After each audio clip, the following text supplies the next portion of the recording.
नेपाल दुनिया के दो शक्तिशाली देशों भारत और चीन के बीच में स्थित एक छोटा सा देश है। नेपाल को विश्व की छत भी कहा जाता है क्योंकि यहीं पर दुनिया का सबसे ऊंचा पर्वत माउंट एवरेस्ट स्थित है।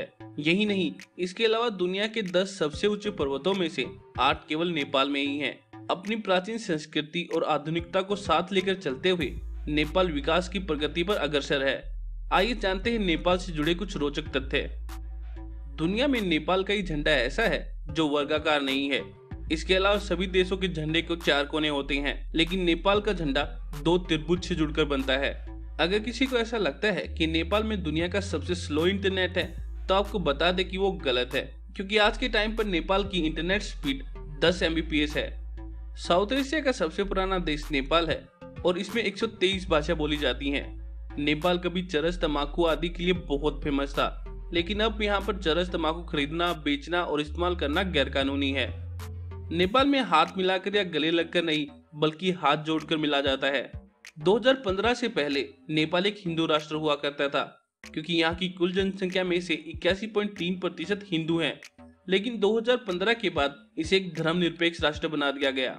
नेपाल में भगवान बुद्ध के प्रति लोगों में जबरदस्त श्रद्धा की भावना देखी जा सकती है। महाशिवरात्रि नेपाल का बहुत बड़ा त्योहार है। पानी इकट्ठा करने के मामले में नेपाल दुनिया में दूसरे नंबर पर है। ऐसा बार बार सुनने में आता है कि कई देशों में एक आदमी एक से ज्यादा पत्नी रख सकता है, लेकिन नेपाल में ऐसा है कि नेपाल की कई जनजातियों में एक स्त्री एक से ज्यादा पति रख सकती है।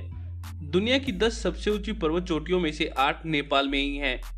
इनमें 8,848 मीटर की ऊंचाई वाला माउंट एवरेस्ट सबसे ऊंचा है। नेपाल में कोई इंडिपेंडेंट डे नहीं मनाया जाता, क्योंकि नेपाल आज तक कभी किसी देश का गुलाम नहीं रहा। 54.6 सेंटीमीटर की हाइट वाला दुनिया का सबसे छोटा आदमी चंद्र बहादुर नेपाल का ही है। जहां ज्यादातर देशों में हफ्ते में संडे को छुट्टी होती है, वहीं नेपाल में शनिवार को छुट्टी होती है। नेपाल की गोरखा जाति को बहुत बहादुर माना जाता है और उनका मोटो है, कायर बनने से अच्छा मर जाना है। नेपाल गोरखा 1816 से ब्रिटिश आर्मी का हिस्सा है। आधे से ज्यादा नेपाल वासी ऐसे हैं जिन्होंने कभी शराब पीकर ही नहीं देखी। नेपाल का प्राचीन इतिहास काठमांडू की घाटी से शुरू होता है। काठमांडू की घाटी में मिले नवपाषाण काल के औजारों के आधार पर यह नतीजा निकाला जा सकता है कि हिमालय घाटी में इंसान का अस्तित्व 11,000 साल पुराना है।